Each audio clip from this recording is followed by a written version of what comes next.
ఇప్పుడు ఏంది అని అంటే జితేందర్ రెడ్డి గారు, మేము ఈ రోజు మొన్న 3,000 ఎకరాలు కేంద్ర రాష్ట్ర ప్రభుత్వాలు ఇరు ప్రభుత్వాలు కలిసి దామగుండం అడవులు, వికారాబాద్ అడవులు, మూసీ నది పుట్టుకను దాని తలకాయ నరికేసిర్రు. గుండెకాయ అది మనకు లంగ్స్ ప్లేస్ వికారాబాద్ అడవులు, దాన్ని నెవికిచ్చేస్తారు.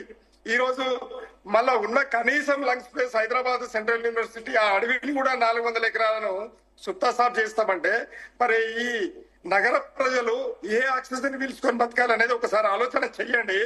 కాబట్టి మళ్ళా అక్కడ ఏది ఫ్యూచర్ సిటీ అని చెప్పేసి ఫ్యూచర్ సిటీని అడ్డపెట్టే చేసుకొని ఏ స్కిల్ యూనివర్సిటీ అని పేరు చెప్పేసి ఆ మహబూబ్ నగర్ అడవులను కూడా ఆగమాగం చేయబడుతుంది. అంటే ఇక వేరే మార్గమే లేదా? అసలు డబ్బులు వచ్చే మార్గం లేదా? ఒకసారి ఆలోచన చేయండి. బ్రహ్మాండమైన ఇన్ఫ్రాస్ట్రక్చర్ డెవలప్ చేసినాం, నంబర్ 1 స్టేట్ గా ఈ రోజు నిలబడ్డది దేశంలో, ప్రపంచంలో అన్నప్పుడు మీరు దయచేసి అర్థం చేసుకోవాలి. కేసీఆర్ గారి మీద అవాక్కులు చవాకులు తప్పిస్తే మీకు నిజంగా కూడా రచనారెడ్డి గారు చెప్తున్నట్టుగా ఈ రోజు మీకు ఏమి ఆలోచన లేకుండా, ప్రణాళిక లేకుండా, అభివృద్ధి ప్రణాళిక లేకుండా భూములను అమ్ముకుందామంటే మా ప్రాణాలను తెగిస్తాం.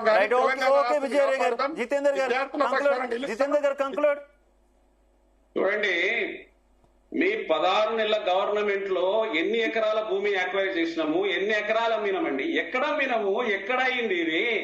ఈ 16 నెలల్లో వచ్చినట్టు గవర్నమెంట్ మేము సంక్షేమం కోసం చూస్తూ ఉంటే దీంట్లో ఇప్పటిదాకా జరిగినటువంటి 7 లక్షల కోట్ల రూపాయల అప్పులు చేసిండ్రు. ఇక్కడ గవర్నమెంట్ నడపడమే ఇబ్బందిగా అయిపోయింది.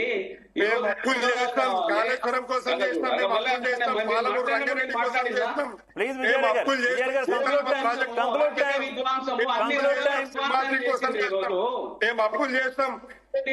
విద్యుత్ ప్రాజెక్టుల కోసం ఇది కౌంటర్ టైం కాదు, కౌంటర్ టైం కాదు. మీరు చెప్పాల్సింది చెప్పేసారు, ప్లీజ్ ఆగాలి. 4,03,000 ఎకరాలు మరి సేకరించలేదా మీరు? కోట్ల రూపాయలు 50,000 కోట్ల రూపాయలు అమ్మి సంపాదించలేదా? కోకాపేటలో 100 కోట్ల రూపాయలు పెట్టి ఎకరా భూమి అమ్మలేదా? ప్రజా సంక్షేమం కోసం చేయాల్సి వస్తుంది గవర్నమెంట్. థ్యాంక్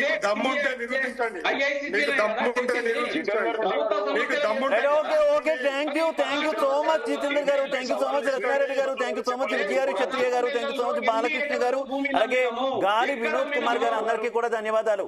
ఓవరాల్ గా చూసుకుంటే